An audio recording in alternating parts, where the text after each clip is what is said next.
aqui. Estou aqui hoje com o Miguel Valde Almeida e Ruizinho, que está a tirar fotos. No Leiria Barata, no Arieiro, no lugar de cultura da Câmara Municipal de Lisboa.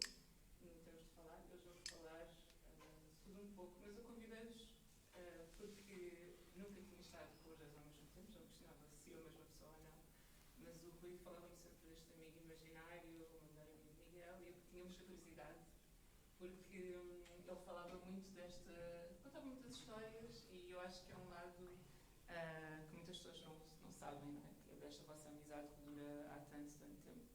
Então hoje também queria dar a oportunidade ao Miguel de corroborar algumas das coisas que tem dito. Mas antes de mais queria começar por falar um pouco desta questão do medo, não é? Nesta nossa continuação de pandemia. Isto também porque num dos textos que li do Miguel havia uma previsão de que ela eventualmente terminasse. Não sei se essa previsão se mantém ou se entramos numa era que não vai ter, a qual nós não veremos fim, independentemente dela ter ou não um fim. E quais é que são os vossos medos nesta altura? Não, por acaso estávamos lá fora a falar disso antes de entrar, curiosamente. Não era por causa do tema que tinhas mencionado, mas porque... olá a todos e todas. Estávamos a falar disso porque estávamos a comentar a política, não é? E a achar que está tudo assim um bocado histérico mesmo. Uma espécie de excitação que se sente no ar e ao mesmo tempo também chegam notícias, porque eu não frequento, não tenho frequentado, chegam notícias de uma certa excitação nas ruas à noite, etc. Depois, excitação geral das pessoas para fazerem montes de coisas como esta. e esse tipo de excitação é típica do medo, né? Acho que, no fundo, ela é um sintoma de medo, não é? Não é só aquela coisa óbvia, o cansaço da pandemia, ou a vontade de estar com os outros, tudo bem, natural, mas acho que tem a ver justamente com o medo de que não seja possível fazer o que estão a fazer. Isso vai-se fazer porque se tem medo de perder. E acho que essa sensação é geral e tem a ver com uma sensação que é óbvio que é uma narrativa, atenção, não sabemos se é factual, mas a narrativa dominante nos nossos tempos é uma narrativa de fim do mundo. E o antropoceno, as alterações climáticas, as pandemias, que obviamente vão continuar porque elas têm razões que assentam muito na desflorestação e na perda de habitats naturais e por aí fora, e essa sensação existe, toda a gente está com essa sensação. Eu acho que esse é o ar dos tempos, o zeitgeist é mesmo o do fim do mundo, e isso leva a esse medo excitado ao mesmo tempo, que eu não sei, eu sinto isso um bocadinho à volta, sinto até pelo facto de que me refugio dele bastante e continuo em modo pandémico, quer dizer, continuo a dar por mim a ficar muito em casa, por exemplo. E às vezes tento fazer alguma espécie de introspecção, de refletir sobre isso e percebo que estou a ser vítima disso também, que essa reação faz parte desse medo. São dois polos, não é? Ou fazer tudo porque não sei quando é que posso voltar a ter de estar no final, eu fico doente e há muitas pessoas que ainda estão a adoecer, não é? Independentemente da vacinação. Sim. E depois essa coisa de não deveria estar fora de casa, eu recordo no ano passado, ao início, até aquelas coisas que eram permitidas, nós não nos permitíamos tanto fazer por uma questão de um respeito, um cumprimento, mas alguém que escreveu a instalação do medo, agora há uma atualização, não é? A atualização é o Manual do Bom Fascista, que também está no mercado. Não, mas há um filme, por acaso, muito importante para a nossa geração. Cada geração tem assim o seu grande filme, e que em português chamou Os Amigos de Alex. Que foi, toda a gente viu dezenas de vezes, toda a gente se identificou, até houve programas de rádio que lhe adotaram o nome. Portanto, foi assim parem as máquinas. Isto somos nós, ou somos nós daqui a 10 anos. Nós tínhamos uns 15, 20 anos e de repente vemos como é que nós seríamos talvez aos 30. E é um filme que, não sendo um grande filme, de facto marcou e foi popular a mundo fora. Era do Kasdan, Lawrence Kasdan, e é um grupo de amigos que é um filme tão antigo que o Kevin Costner era um dos jovens. Portanto, e o Kevin Costner era para entrar no filme, a fazer de Alex, porque é o funeral dele, e é um grupo de amigos que no fim de semana se reúne e fala do amigo, fala do Alex. E houve mesmo cenas filmadas com ele, com o Kevin Costner, que depois foram genialmente cortadas. Que é uma coisa que os cineastas portugueses podiam aprender, a deixar de fora coisas de que gostam. E a dizer, isto está ótimo, mas vamos cortar, vamos deixar de fora do filme. E eles, pronto, é um fim de semana onde eles se lembram da universidade, lembram-se de tudo, e dessas coisas todas. E depois há uma personagem, que é um chato, com o qual me identifico muito, não sei porquê, que é interpretado pelo Jeff Goldblum. E há um momento em que eles começam todos às turras, não sei se lembras, essas coisas, e eles começam todos às turras e de repente ele diz, malta, isto é o que acontece por sempre. Nós temos medo de nos separarmos, temos medo porque daqui a umas horas vai de novo cada um para as suas vidas, e então, para não sofrermos tanto, estamos a zangar-nos. E isto é eu penso que é, complementando o que o Miguel disse, é o que está a acontecer agora. Estamos exaustos da pandemia, mas estamos também receosos que o pós-pandemia, afinal, não seja tão pós como isso. Estamos com uma vontade de abrir, mas estamos a hibernar. Queremos hibernar, porque já é outubro, mas as alterações climáticas fazem com que eu provavelmente esteja de calções em dezembro, o que tem um lado bom, mas tem um lado aterrador. E hoje, por exemplo, estamos os dois em momentos diferentes com sono, a ter quebras de sono brutais. Esta cena da noite de Lisboa e do Porto, que já tem consequências trágicas, eu sei por experiência própria que a violência, como disse o Miguel, é uma das reações típicas ao medo. Portanto, o partir para não perder, a pessoa que eu amo vai-se embora, então eu vou estragar tudo para doer menos, é estúpido, mas é assim que funciona. O suicídio como forma de resolver o medo de morrer, também e a destruição, a hiperviolência. É evidente que nesta hiperviolência há uma coisa sempre cobarde, que é nem mesmo o mais bêbado dos bêbados dá um soco numa parede. Os bêbados escolhem sempre, mesmo hiperviolentos ou seguranças, escolhem sempre alguém em quem possam bater. Mas isto também, agora vemos o grupo a sair e vemos, por exemplo, na política, nesta dança do orçamento, que o Miguel foi a primeira pessoa a dizer, assim que eu ouvi, que é estúpida, porque isto já devia estar negociado antes, pelo menos dentro das pessoas que formam a suposta geringonça. E o que acontece é que esta dança também parece adolescente. Há uma volúpia de destruição e há um antecedente em Lisboa, não vou dizer qual, mas o meu receio é que esta zanga, este rufo, esta adolescentite entre PS, PC e Bloco pode vir a dar medina.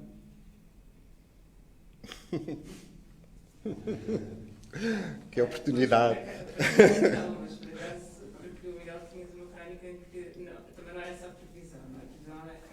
As previsões eram medina, não é? E agora Sim. já sabemos os resultados. Pois. A minha pergunta é porque tem-se falado muito da questão das ciclovias, mas a minha futuro ou não das ciclovias, mas para além dessa questão, a minha é qual é que é o futuro do memorial das pessoas escravizadas ali? Sim. Quantas pessoas? Epá, nem que ninguém se atreva a pensar que alguma coisa volta atrás, até porque, pronto, eu acho, quando a gente compara com o resto do mundo, eu acho que temos que ter a noção que vivemos num sítio relativamente decente, não é? E, portanto, uma das coisas que acontece é que quando há mudanças de executivos, ou seja o que for, as coisas continuam a funcionar, não é? E as que estão previstas antes continuam a ser feitas, não é? Há mudanças políticas e tal, mas uma coisa dessas nem pensar em ser posta em causa. Estavas a falar das ciclovias e isso tem a ver também com uma coisa que é a maneira como agora, e nós os dois somos utilizadores das bicicletas públicas, bastante,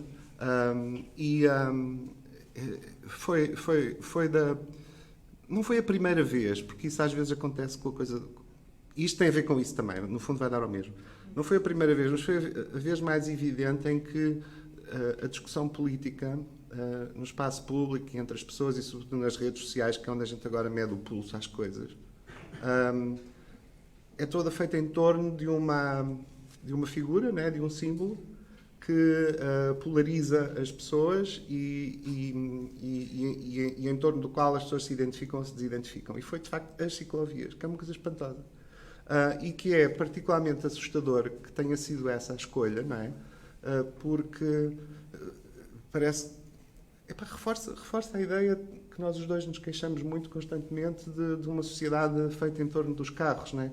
E isto é muito mais do que pensar na poluição ou nos aspectos ecológicos, etc. É mesmo pensar num estilo de vida e numa filosofia de vida, não é? Que é extremamente individualista, extremamente agressiva, extremamente perigosa e feita de uma espécie de parece que as pessoas se atribuem a si próprias através da lata do carro uma espécie de soberania absoluta, não é? É a ausência de sociedade, por assim dizer. E é uma forma de libertação que é estranha, porque nós estamos numa livraria e isto vai parecer snob, e é snob, mas ler é uma maravilhosa liberdade e uma maravilhosa afirmação de independência, até porque se lemos em casa, estamos completamente encapsulados. Isto é uma bolha feita pela nossa atenção e ninguém está a ver. E isso aqui para nós, portugueses, essa é que é a independência. É não precisar do olhar dos outros para existir. Não precisar de uma afirmação igual à dos outros para ser quem somos. Portanto, e a independência que é dada pelo livro, que de facto as pessoas que leram naquela tradição humanista, a pessoa tem uma independência que está cá dentro. A sua bússola moral está cá dentro. Já agora, para os aprendizes da anarquista, o anarquista não é um indivíduo que quer o caos. O anarquista é um indivíduo que tem uma ordem tão boa cá dentro que não precisa de um polícia a dizer: olha, por favor, o senhor faça favor de não estacionar o carro no passeio. E o carro, de facto, é um símbolo estúpido de independência. É um instrumento maravilhoso, é tecnológico, mas é tão estúpido como este microfone ou este telemóvel. Sim, mas eu, por acaso, estive agora no Porto recentemente e a verdade é que, para além de toda a agitação noturna e de consequências fatais que já houve, também se notou-se que o trânsito está caótico, mais do que nunca. Portanto, esta questão do carro também com a pandemia, lá talvez por uma reação de nos transportes eu vou ser contaminado, vou apanhar alguma coisa. Parece haver muito mais carros do que havia antes. Quando antes estávamos talvez a tentar inverter um bocadinho com aquela coisa da partida do carro e não levar tantos carros, essas coisas todas, mas com a pandemia, a pandemia é uma desculpa para tudo, não é? Parece observar tudo aquilo que nós fizemos. E isso são desculpas. O Dion tem um filme no Anil em que a certa altura tem que ir à televisão em Los Angeles e começa a ter um enjoo, a ficar doente. A certa altura dizem-lhe: olha, você já não tem que ir. E ele: passa-me esse pastelinho. E o que acontece aqui é que é espantoso como tanta gente, agora com a Covid, passou a ter problemas de saúde, quando a maior parte de nós, infelizmente, não liga muito à saúde. Quer dizer, eu já tive um toxicodependente, um ex-heroinómano, que injetava literalmente com água das sarjetas, a dizer que não queria tomar a vacina porque não sabe se a apologia é adequada.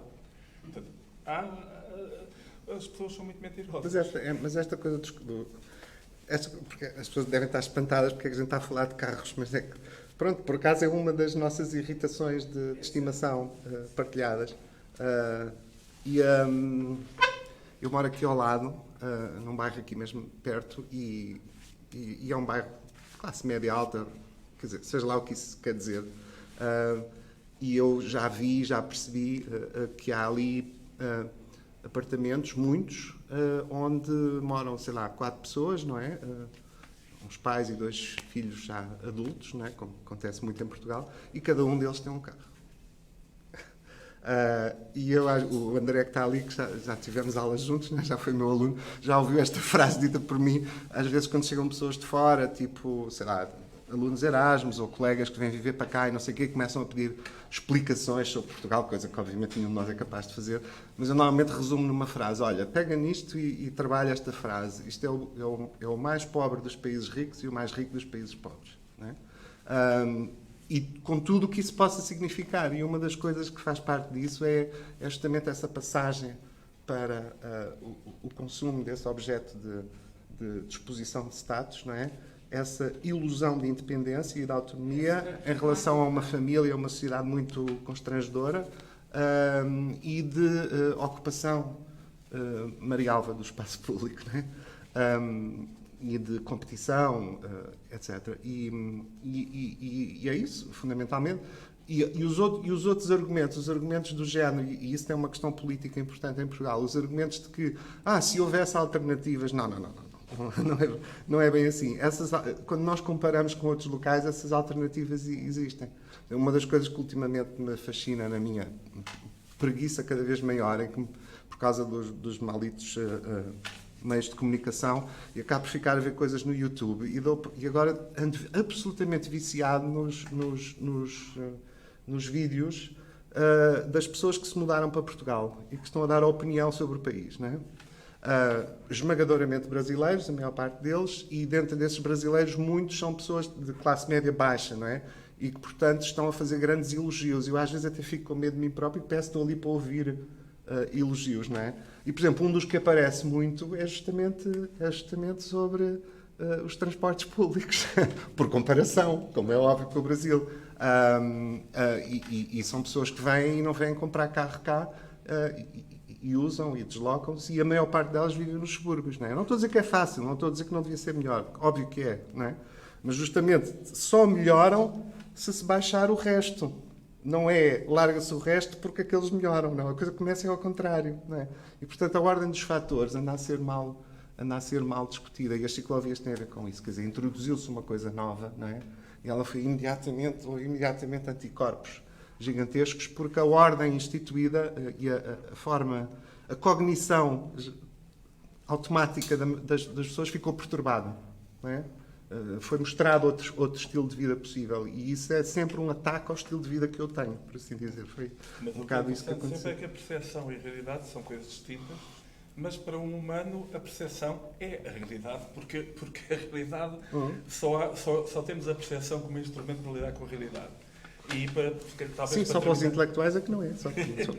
E para terminar este assunto, talvez, ou passamos a outro, mas é, por exemplo, o caso das trotinetes em cima do passeio é sintomático, porque nos últimos anos os meus concidadãos descobriram que ter obstáculos no passeio é chato para as velhinhas, para as pessoas que querem passar, para as pessoas com carrinho de bebê, e eu fico contente. Onde é que eles estiveram durante estas últimas décadas? Estavam a estacionar o carro em cima do passeio. Porque o instrumento de liberdade e independência, e que faz deles adultos, quando eu coloco uma dúvida, eles dizem: mas onde é que quer que eu estacione? E eu ando há décadas a dizer: olha, você nasceu em que ano? Eu nasci em 1970, então não é meu filho. Comporte-se como um adulto. Ou seja, comporte-se como um dono de um carro. Ou seja, não se comporte como um dono de um carro e comporte-se como um adulto. Pois, e também, na verdade, essa sempre foi uma preocupação tua, porque tens um livro chamado Suplente, exatamente em torno desta questão da sinistralidade rodoviária. Por acaso é engraçado, porque eu vi as ciclovias mais estranhas, que já tinha visto alguma vez agora recentemente na Croácia, que só cabe quase não se vê que é uma ciclovia, e só cabe uma pessoa que vista o S ou M no máximo. Não dá para passarem dois ciclistas ao mesmo tempo, e quem não está de bicicleta também quase não dá conta que aquilo é uma ciclovia, porque não há, é quase da mesma cor que o resto, e é mesmo coisa muito, muito, muito Deve ter havido um subsídio. Mas há muita gente a andar de bicicleta para construir a ciclovia. ali. Por acaso, estive quase para vos pedir uma declaração antes de começarmos a gravar, porque nós começamos há pouco tempo e temos tido alguns convidados, a maior parte portugueses, tivemos também uma convidada que é uma escritora moçambicana, e houve alguém que comentou, porque ambos estão muito ativos nas redes sociais, né? Então o Ruizinho é uma pessoa extremamente popular nas redes sociais, no Facebook, E alguém comentava que íamos 5-1, portanto, e que estavam as pessoas racializadas em minoria, não é? Dentro da minoria, e que, e pronto, eu achei engraçado porque era um homem branco heterossexual a dizer-me que pessoas é que eu deveria ou não ter aqui. Eu pensei, mais vale assinar uma declaração como são afrodescendentes. Qualquer coisa assim do género, que é para nós nos levarmos aqui um bocadinho. Não, mas devias escutá-lo porque com esses atributos todos tem de certeza razão. Com certeza. Se calhar, depois. Está bem, para a próxima, se calhar convido ele e ficamos talvez um bocadinho mais equilibrados, não sei. Fez-me pensar um bocadinho nesta questão de quem salva o Salvador Branco. Fiquei assim um bocadinho a pensar com esta coisa. Portanto, enquanto antropóloga, pergunto, Miguel, quem é que salva o Salvador Branco de si próprio? Pois, ninguém. Mas é isso, olha, isso por acaso é uma coisa. Se esta coisa do estilo de vida urbano e dos carros é uma coisa que a gente partilha muito, partilhamos também muitas outras, não é? Sobre as discriminações, etc. Mas aí sou eu mais que ando mais eu aí, não é?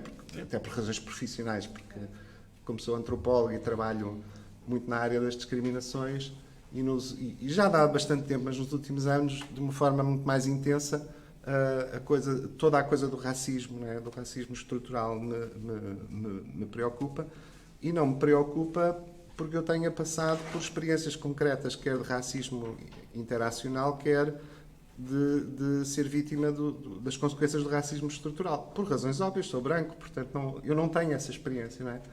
E então é sempre muito complicado falar do assunto a partir do meu lugar, da minha identidade, não é? Mas eu depois, eu ia dizer descobri o truque, mas não é um truque. Depois de muita introspeção, percebi o que é que queria fazer e o que é que podia fazer. E uma das coisas que não queria fazer era ser o Salvador Branco, não é? A segunda que não queria fazer é estar a dar instruções a quem quer que fosse a partir de um lugar de autoridade por causa da academia, ou seja, do que for, não é? E pensei, para quem é que interessa? O que é que me perturba? O que é que, como português branco, me perturba no racismo? Não é uma coisa humanista geral, não é uma coisa moral. É também, mas não é só essa coisa simpática. É que o racismo português está intimamente ligado à narrativa oficial, hegemónica, generalizada, que nós temos sobre nós próprios. E eu não quero essa narrativa para mim, nem sequer enquanto português branco. Percebes o que eu quero dizer? Ou seja, nem como português branco me agrada aquela narrativa, porque há outras possíveis sobre o país. E que nem sequer tem a ver também, mas nem sequer tem a ver só com a questão do colonialismo, da escravatura, das coisas boas, das coisas más, dos descobrimentos, aquela discussão muito importante que a gente tem. Nem sequer é só isso. É a própria concentração no passado. Percebes o que eu quero dizer? Num passado mais remoto e não num passado mais próximo. Até isso me chateia. Por exemplo, não há nenhuma narrativa oficial ou transversal à sociedade, ou daquelas que são automáticas, ou que uma pessoa vai dizer a um estrangeiro: sabes que nós descobrimos meio mundo, não é? Aquela coisa que sai automática. Não há uma narrativa alternativa, por exemplo, sobre uma coisa extraordinária que a gente fez, que foi acabar com uma ditadura de 50 anos e fazer aquela revolução e ter criado uma democracia que é incrivelmente sólida por comparação com as outras. E de um país que é genericamente progressista de uma forma muito engraçada.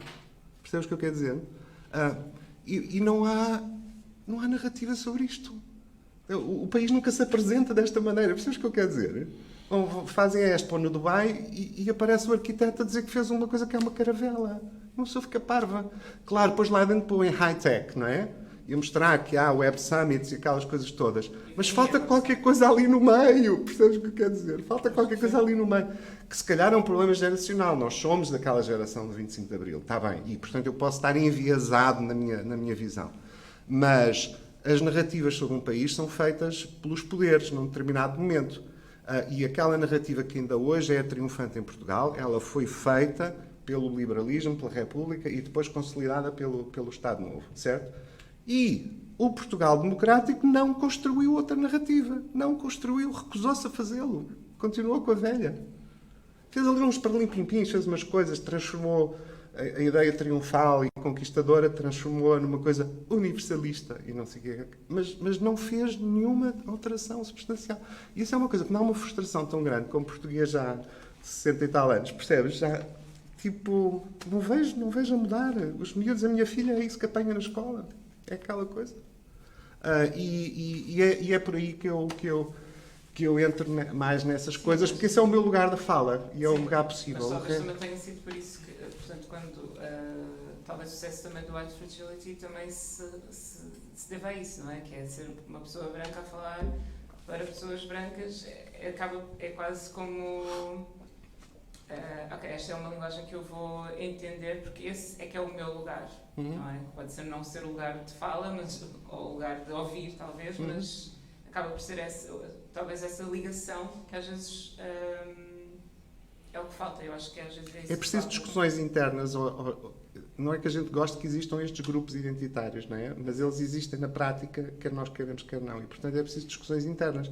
É o equivalente a um grupo de homens, sobretudo hétero, mas também gay, porque infelizmente, do ponto de vista da masculinidade, vai tudo dar um bocadinho ao mesmo. É como, por exemplo, um grupo de homens discutir questões de feminismo, não é? Entre si, discutir o que é... Sim, mas ao mesmo tempo também, muitas vezes eu ainda noto talvez sejam resquícios ainda da opressão, mas sempre que estou em painéis que são só compostos por mulheres, elas próprias questionam. E porque é que estão só mulheres? Parece que há um nervosismo em estarem só mulheres. Então já há sempre aquele autopoliciamento, sempre aquela vigilância. Também que a Audre Lorde também falava sobre esta questão de depois nós anularmos o outro para parecermos menos diferentes do que ele e não ser tão notada a nossa diferença e acabamos de estar a julgar o outro e ao mesmo tempo também entrar em negação connosco próprios. E há muito essa questão. Eu vejo que muitos destes grupos, quando nunca se foi questionada a sua ausência, agora a sua presença é constantemente questionada até por quem faz parte desses mesmos grupos. Que é uma coisa também acabamos por não conseguir sair dali. Quer dizer, é uma coisa, é um debate muito novo e são muitos debates e por isso nós estamos neste momento, há bocado estavam ali umas ondas todas, estamos num momento de turbulência e a turbulência não parece que seja má. Quer dizer, eu acho que é, aliás, esta discussão nos Estados Unidos, que é quem tem o lugar da fala e quem tem direito a falar de tudo. E, por um lado... Tem direito a falar de tudo, mas só é uma questão, mas é uma luta também pelo poder. Porque uma luta pela narrativa é uma luta pelo poder. E quem detém a narrativa única, se de repente aparece outra a querer nem que seja um nicho pequeno, a dizer, olha, também quer ser uma narrativa, como tu, enfim, a maior diz, estou a perder o poder. Já não se pode falar. Portanto, quer dizer, esta é muito engraçado porque o número de pessoas que nós vemos hoje que nunca se queixaram. E aqui nós usamos a idade como... A idade é um defeito, mas a idade também é uma vantagem. Portanto, eu já pude, em vários debates, usar a idade como uma arma, como uma moca de Rio Maior. E porque uma vez estava no Brasil num debate em que aparecia o outro escritor, dizia, a minha família sofreu muito, o meu pai foi saneado, não se metia em política e foi saneado a seguir ao 25 de julho. Foi muito desagradável. E eu então aí saquei da moca de Rio Maior e disse, filha, o meu avô foi preso quando a minha mãe e o meu tio tinham 10, 11 anos e eles ficaram para sempre dentro de uma redoma de cristal, porque eu descobri que fui educado por pessoas que não passaram dos 10, 11 anos, tipo Pompeia, ficaram petrificados. E um dia fui apanhar com a minha mãe e o meu tio a discutirem. É um almoço. Olha lá, o paizinho quando foi preso, tu tinhas 13 e eu tinha 12, não foi? Não. O paizinho quando foi preso, tu tinhas 10 e eu tinha 11. Não. E de repente eu vi ali aquele ping-pong. Era interessante, porque me senti professor Marcelo Wembley, ou no Estoril, a ver o jogo de ténis, mas, para mim, tornou-se uma metáfora clara de que aquelas pessoas, que eu queria muito, ficaram, de facto, em Pompeia. Como aqueles amantes, a fazer qualquer coisa, a tirar um macaco no nariz, mas a vida deles... Eu fui educado, pergunto-me mesmo como. E neste caso, é evidente que eu concordo com o que vocês disseram, quer dizer, que é esta coisa de ter alguém, de ter um explicador que é melhor do que o outro a fazer aquela coisa, é muito perigosa. Ou seja, é muito perigosa porque chega um momento em que tem um limite. E é perigosa porque muitas vezes há casos extraordinários de escritores super imaginativos que conseguem representar muito bem ou Moçambique, ou Angola, ou qualquer coisa assim. Mas isto é também um bocadinho difícil. Olha, eu queria ter um sindicato. Não te preocupes, pá, que eu represento-te muito bem. Não é preciso falares porque eu já falo melhor que tu. E isso é altamente perigoso. Enquanto pessoa que escreve, e nós somos os dois pessoas que escrevem, o que usamos é instrumentos diferentes. Aliás, começámos os dois por fazer as várias coisas que se fazem, a tentar os vários materiais e tudo mais, no princípio dos anos 80. Para mim, o que é importante para quem escreve, pelo menos o que me interessa fazer, é tentar criar uma narrativa, um livrinho, não é uma narrativa no sentido que nós estamos a usar, mas um livrinho, uma narrativa em que diga uma coisa que não foi exatamente dita daquela maneira. Ou não foi dito aquilo, ou aquilo já foi dito, mas não daquele modo. E esse esforço de encontrar uma alternativa, de facto, como o truque de que o Miguel falou, é simples. Eu só posso dar algo de interessante ao mundo se falar de mim. Portanto, sempre que eu faço um livro, quando eu acho que ele pode ser bom, é um livro que reflete um fantasma meu, reflete um medo meu. Por exemplo, agora estamos em pandemia. Bom, eu não vou correr a escrever o livro da pandemia, porque já há muitos colegas meus a fazerem isso, e eu fico a vê-los espalharem-se ao comprido. Isso é verdade, acho que isso é mentira. Mas há muito. Não, há bastante gente. Até houve gente que escreveu. Veio antes da pandemia. Eu acho que isso. Sim. Há aqui uma pessoa. Não é? Mas voltando. São 60 anos, mas ele sabe o que faz. Está bem. Mas o que acontece. A questão do medo é um bocadinho isso, não é? Sim, eu fico todo contente, e agora corado, e agora é a vez dos elogios. Mas como não é para isso que estamos aqui agora. Espero que as pessoas estejam no Facebook todas a pôr like. Ai, adoro, não sei o quê. Estão com raiva. Mas o livro que eu talvez possa vir a escrever, e este é o meu método, que é o método que eu recomendo a toda a gente, é não sei sobre o que é que vai ser, mas sei que provavelmente vai refletir tudo isto que estamos a sentir, só que se calhar vou contar a história de um ratinho que queria comer queijo. Quer dizer, não vai ser diretamente. Porque quando sai diretamente, sai uma coisa, sai tipo panfleto. E, portanto, tem que sair de cá de dentro e sai, se eu não falar de mim, não interessa nem ao menino Jesus. Se eu não falar a partir de mim, o meu lugar da fala, neste caso, sou eu, e com os atributos todos que tem, eu não posso falar das coisas. E, neste caso, o que acontece é que eu nasci quando começou a guerra em Angola. Portanto, este é o ponto que eu parto. Eu fiz a instrução primária numa sala que tinha o retrato do Dr. Salazar, como muitos estudantes.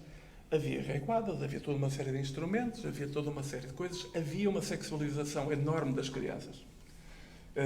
Eu tive que fazer o meu primeiro ato predatório de muitos, espero que o Me Too não esteja a ouvir isto, aos 6 anos. Que foi um ritual de iniciação da praxe, que foi ir papar as nádegas a uma aluna da outra escola. E isto, quer dizer, vista à distância, estas coisas são um bocadinho pesadas. Depois, como todos os portugueses, este estereótipo assim, tipo bacalhau, em minha casa havia bacalhau, porque não havia frigorífico. Portanto, o bacalhau era seco, era uma forma de ter comida que durasse sem ter um frigorífico.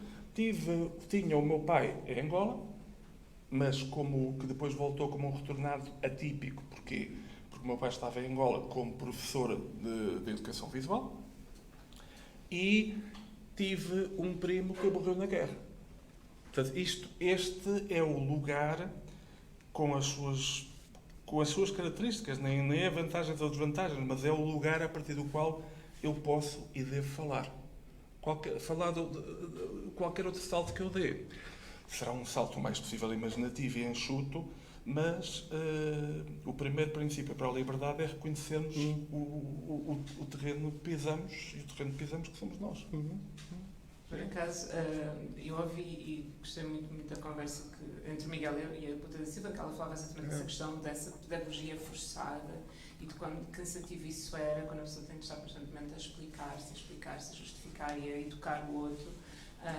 Quando isso também é uma forma de privação do tempo de lazer e de auto-usufruto e portanto, há sempre é sempre colocado esse ónus na pessoa que é oprimida. É quase aquela coisa de eu vi uma situação que eu sei que é errada, eu não fiz nada, mas a seguir quando eu chegar a casa, deixa-me cá mandar uma mensagem a perguntar o que é que eu devia ter feito naquela situação para o caso acontecer outra vez. E estamos sempre assim num déficit qualquer também da sociedade. Pois, quer dizer, o que o Rui está a dizer e o que tu estás a dizer, pegando nas duas coisas, tem muito a ver com a experiência que se tem na vida. Eu passei por isso por ser gay, não é?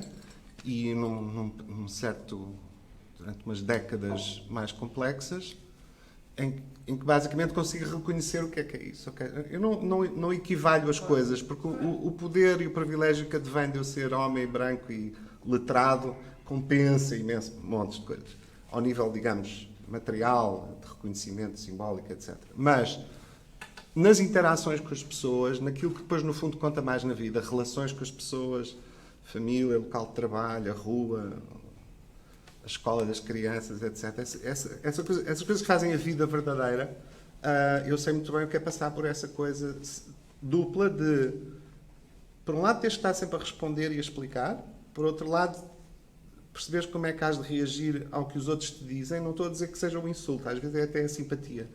E tu ficas assim naquela, não tenho paciência para ouvir isto, porque isto não é relevante.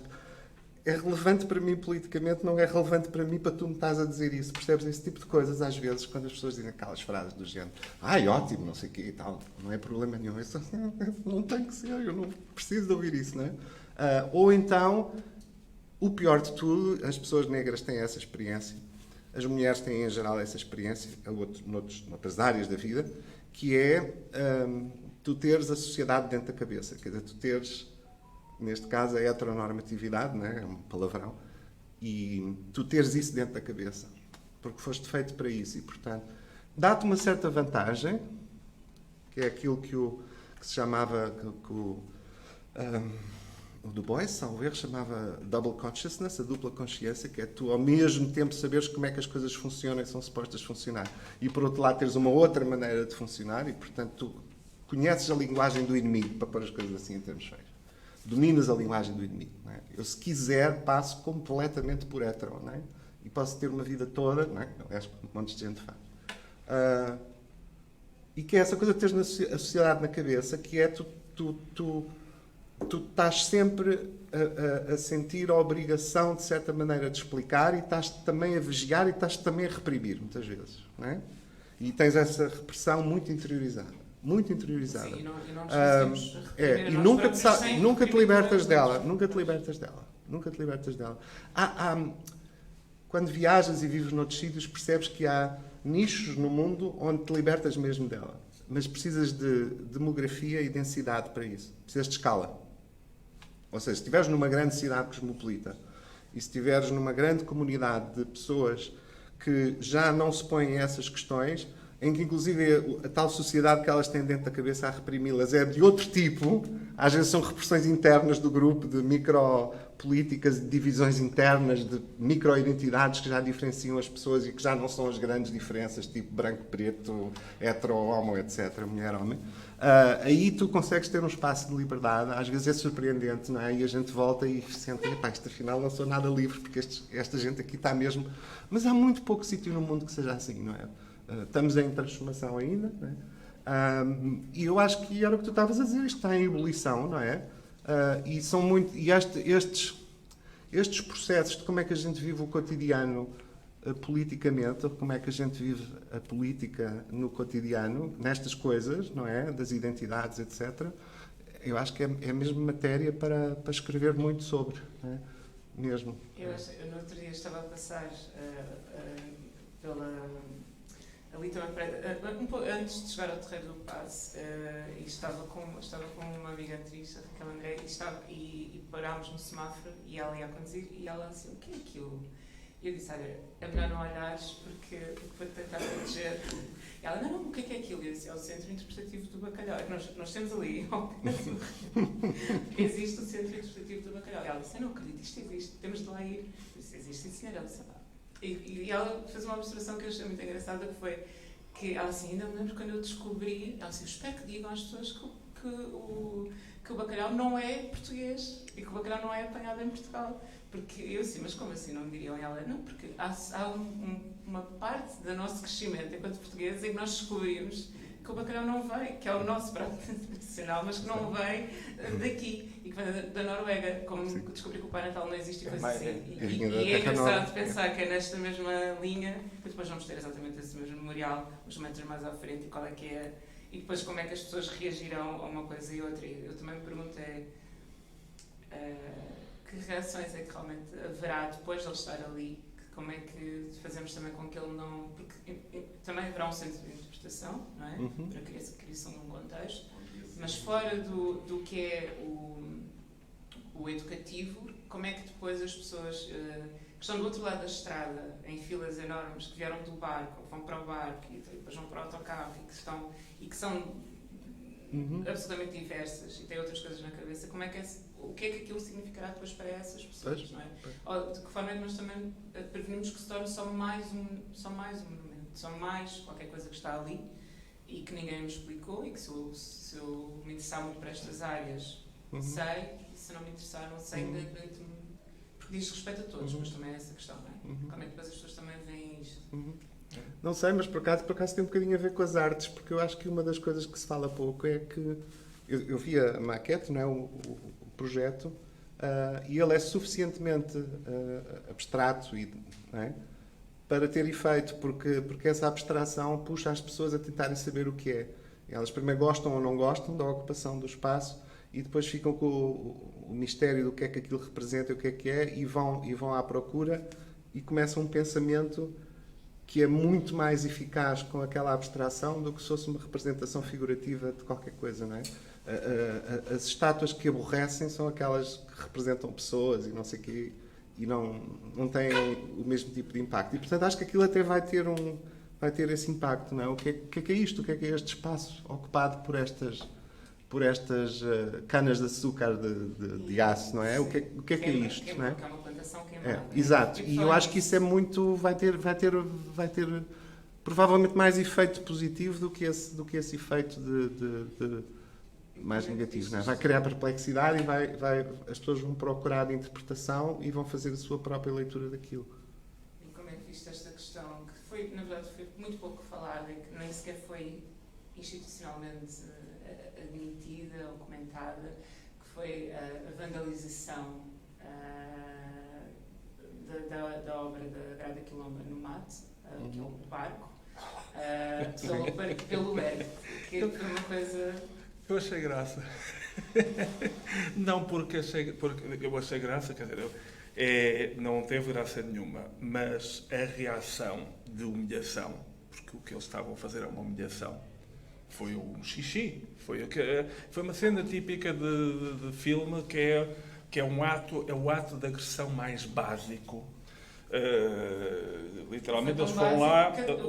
Usaram termos que muitas pessoas racializadas ouviam em criança. Eu continuo a achar que esta questão toda remete muito para a infantilidade. Acho que pode-se explicar muito facilmente com a dinâmica Mas aqui escolar, que era essa coisa do barrote queimado. Foi uma das expressões que foi usada e que era uma expressão que era usada entre miúdos, obviamente que eu aprendi lá em casa, para chamar os colegas e colegas negros. Portanto, como é que homens adultos... Aqui não sei se são homens adultos. Mas aqui é que eu as artes, ou seja, as artes têm superpoderes. A maior parte das vezes não servem para nada. Isto, quer dizer, eu dou aulas sobre esse assunto, quer dizer, como não servem para nada, mas literalmente servem para tudo. Portanto, quer dizer, e do início estariam juntas, ou seja, as artes, precisamente porque são variadas, são formas variadas de intervenção. Umas vezes são demasiado snobs e altas e as pessoas passam ao lado, outras vezes são demasiado baixas, outras vezes são demasiado isto, mas a multiplicidade delas, a diversidade das vozes e de canais e instrumentos faz com que, às vezes, alguma dessas coisas seja eficaz. Eu gosto muito do contar histórias e gosto muito do humor como instrumentos. O humor não serve para tudo.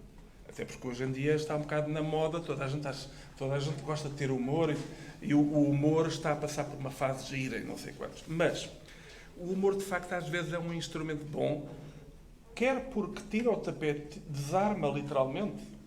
A expressão humor desarmante significa mesmo desarmar, tirar a arma, e às vezes é melhor, quer dizer, há várias soluções, há certos casos em que podia chegar lá, dá-se-lhes uma carga de porrada, que é falar a linguagem deles. Basta termos mais pessoas e mais armas e a carga de porrada é fácil de dar. A carga de porrada é boa porque não precisamos de ter razão, basta ter poder. Mas podemos também usar o braço armado da lei. Mas a carga de porrada, se a pessoa é negra, não pode ser uma opção, não é? Porque não. Já é uma opção, é sempre a opção claro. contra. Aí vinham os salvadores. Não seria por aí, não é? Aí vinham os salvadores e os explicadores brancos.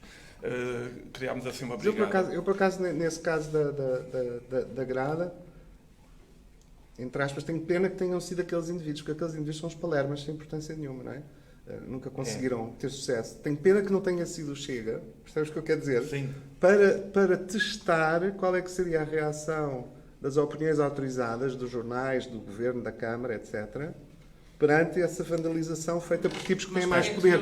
Por comparação, por comparação com o que aconteceu com a estátua do Padre António Guerra. Percebes o que eu quero dizer? Para além da estátua, ainda há a questão do padrão, não é? Ou seja, era ver se havia dois pesos ou duas medidas. Já é a questão do padrão. No escândalo criado em relação à pichagem lavável, né, da estátua do Pave versus o que tivesse sido uma vandalização mais evidente. Eu não estou a desejar que ela tivesse acontecido, percebes? Estou aqui a fazer um exercício mas retórico. Excluindo o ato de violência, que, atenção, era retórico, aqui, de facto, o humor, no caso deles, funcionou muito bem, porque o que houve foi uma reação.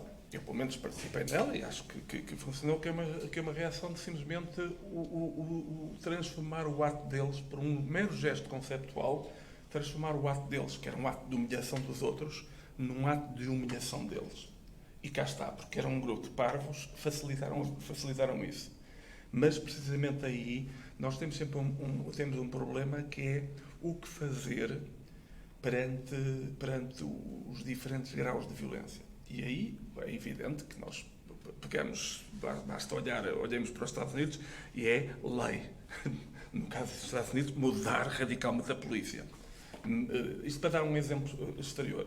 Mas também há muitas outras formas e aí, de facto, a ridicularização neste caso funcionou. Ou seja, funcionou. Eles perderam o lugar de poder que pensaram ter com aquilo que fizeram. Portanto, foi uma coisa bem eficaz. E depois temos um problema aqui, um problema que é não vamos conseguir, ou seja, Não, estás a dizer que foi eficaz terem sido ridicularizados. Terem sido ridicularizados. Ou vamos tratar as pessoas como estúpidas e fazer uma espécie de utopia, que é eliminar os estúpidos, que eu não acho boa ideia, ou então vamos partir do princípio que não há pessoas estúpidas, há atos estúpidos. E há pessoas que cometem atos estúpidos com tanta frequência que parece ser um atributo ontológico, mas não é um atributo ontológico. Ou seja, as pessoas são as ações e nunca as ações, ou em princípio não devíamos, porque isso é a armadilha do dizer esta pessoa é aquilo, aquela pessoa é aquilo, que é o que nós queremos, é desarmar o facto de as pessoas virem já em categorias pré-feitas. Portanto, mesmo essa gente que faz coisas estúpidas, essa gente pode mudar. Agora, uma pessoa não tem que ter paciência. Ai, vamos esperar um dia. Não é aquela coisa do o mais inteligente cede, mas, quer dizer, cá está mais uma vez o exemplo dos Estados Unidos. O exemplo do Trump, o exemplo do Trump é o exemplo que é isto, isto é um movimento de uma ebulição e vai haver muitos reversos. Mas agora voltando àquilo e até para corrigir um bocadinho a interpretação possível do que eu disse há pouco. Quando foi a história do Padre António Vieira, a reação foi feroz. E a reação institucional e da opinião autorizada foi feroz. E levou imediatamente à procura e à busca de responsáveis e à sua criminalização. Logo. Não é? E as autoridades vieram logo falar. Este caso, é certo que este caso foi uma cena de tirarem uma selfie a fazer um gesto. Ok? Não foi a mesma coisa que destruíram. Pronto. Mas não houve nenhuma reação de autoridades ou da opinião autorizada contra eles, sendo que eles, apesar de serem os palermas sem sucesso que são um partido organizado. Quer dizer, portanto, são agentes exato, são uma instituição, são agentes da política, são um partido autorizado que vai às eleições, não é? E de facto é interessante comparar a cobertura, a reação e por aí fora. Quando eu estava a usar a imagem de se aquilo fosse uma coisa com tipos com ainda mais poder, como seria o Chega, mais evidente se tornaria estes 2 pesos e 2 medidas. Percebes? É isto que eu queria dizer. Certo, até porque depois com a questão da turista francesa, não é? Que também foi identificada, mas já não estava no país. Primeiro, preocupação logo em repor e depois é que ali naquele caso era repor aquela imagem, não é? Ou quando se viu isto há pouco tempo em São Paulo, que se queimou uma estátua e quem direito dizia, se não, houve um empresário, um filantropo que se propôs a pagar do seu bolso a restauração da estátua. Assim sim temos de discutir isto na praça pública, se as pessoas querem ou não lá a estátua, mas vamos pô-la como ela estava, até sobretudo porque assim não temos de gastar o nosso dinheiro do Estado para o fazer. Portanto, é um bocadinho esta coisa também de querer agradar a todos. Pois. Não é? Mas de facto. Eu acho que uma coisa que a gente discutiu isso, quer dizer, eu estava nessa coisa do Goethe e da Boala também. Sim, e na altura estávamos a falar sobre isso e tem muito a ver também com o que o Rui estava a dizer sobre o que é escrever, não é? Portanto, a ideia da contextualização das coisas, não é? E de permitir várias camadas de interpretação sobre as coisas e de contestação sobre elas, do ponto de vista de criar mais dissenso do que consenso, é uma coisa importantíssima. E isso é o papel da literatura, é o papel das artes, é o papel das ciências sociais e é aquilo que se podia fazer em torno de coisas que já lá estão, que foram postas por outras pessoas, etc., mas que estão sempre abertas à interpretação e à contestação. Quer dizer, não é necessário nem protegê-las como ícones, nem destruí-las. Eu acho que é necessário elas serem objetos de discussão constante, não é? É por isso que eu acho que a pichagem da estátua do padre foi um ato de discussão em circunstâncias onde essa discussão não era permitida nem foi incentivada por ninguém. Porque a estátua foi feita à antiga, quer dizer, foi feita como imposição sobre o espaço público. E não foi pedido a ninguém que a contestasse, que discutisse sobre ela, que falasse, que a avaliasse, que viesse falar, que não sei quantos, então alguém reagiu. Percebes? Ao passo que se nós olharmos para estas questões como quase que obras abertas, quer dizer, há camadas interpretativas possíveis porque as coisas são lidas de formas diferentes e apelam a emoções e experiências históricas diferentes. É preciso criar espaço para que elas venham. Portanto, aquilo que é fulcral nessa discussão toda é que a maior parte dos poderes instituídos não querem que essa discussão exista. Não são virgens ofendidas, picharam, vandalizaram, não sei o quê, querem destruir, querem fazer. Não é nada disso, é tudo mentira. Eles não querem que seja discutido. Não é? Querem que aquela versão, aquela interpretação, seja a única.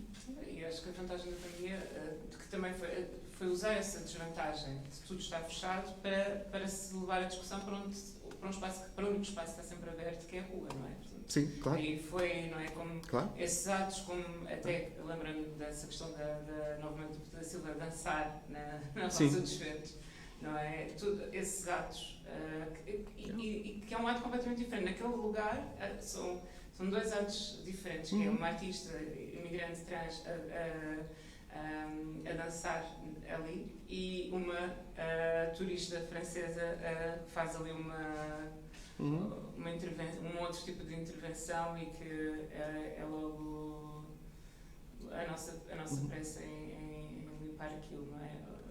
Não sei se... Por exemplo, uma coisa que pouco se...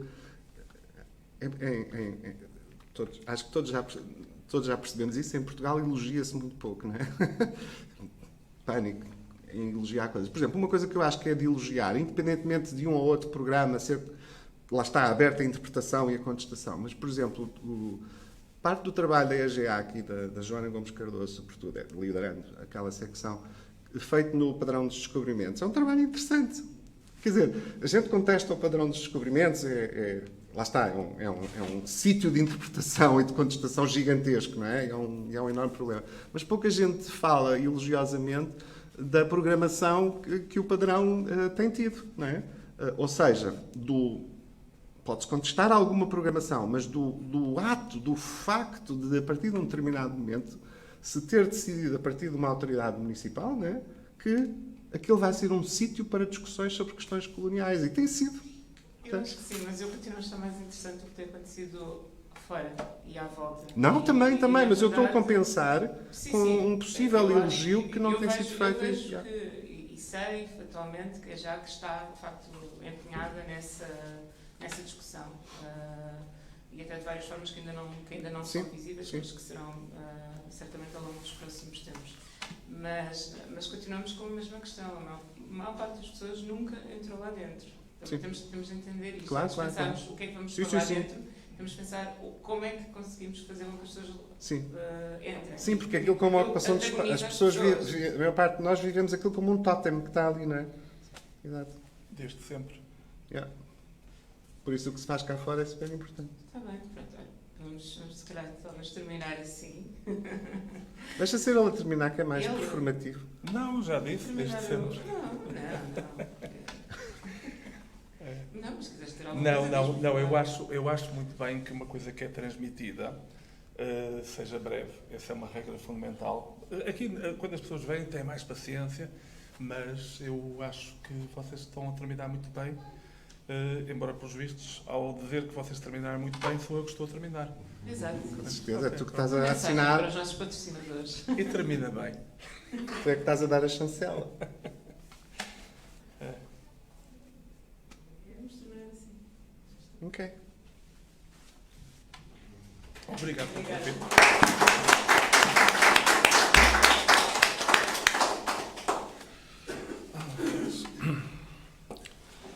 Bom, foi 1 hora, não foi? Até foi menos. Foi um bocadinho menos, isso é bom. Olá, boa tarde.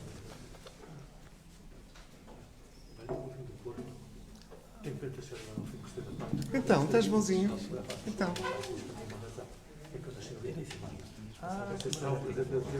Imagina-te. Ah, é? Ele disse.